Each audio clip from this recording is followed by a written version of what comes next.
दोस्तों, एक दफ़ा एक बेटे ने अपने वालिद से सवाल किया कि बाबा, अगर हम रिश्तेदारों के साथ न रहते तो हम ज़्यादा कामयाब ज़िंदगी गुजारते। बाप मुस्कुराया और बाप ने बेटे से कहा कि बेटा, इस बात का जवाब मैं तुम्हें शाम को छत पर जाकर दूंगा। जब शाम हुई तो बाप बेटे को छत पर लेकर गया, फिर एक पतंग ली, उसमें एक डोर बांधी और पतंग को उड़ाना शुरू कर दिया। पतंग कुछ ही देर में आसमानों से बात करने लगी।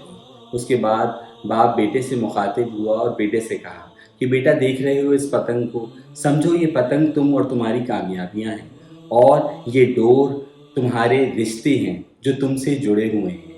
बेटे ने फौरन बाप की बात को काटते हुए कहा कि बाबा, मैं भी तो यही कह रहा था कि देखिए ना, इस पतंग को इस डोर ने रोके हुआ है।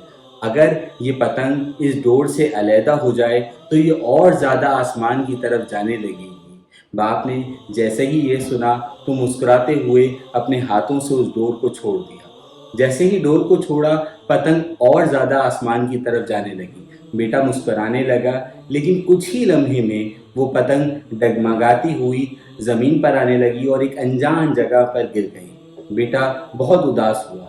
तब बाप ने बेटे के कंधों पर हाथ रखा और हाथ रखकर कहा कि बेटा, देख रहे हो जिस तरह इस पतंग को इस डोर ने संभाले हुआ था, इसी तरीके से तुम्हारे ये रिश्ते ही हैं जो तुम्हें और तुम्हारी कामयाबियों को संभाले हुए हैं। अगर ये रिश्ते तुमसे हट जाएं तो तुम उसी पतंग की तरह डगमगाने लगोगे और फिर जल्द ही तुम्हारी कामयाबियां भी तुमसे दूर हो जाएंगी।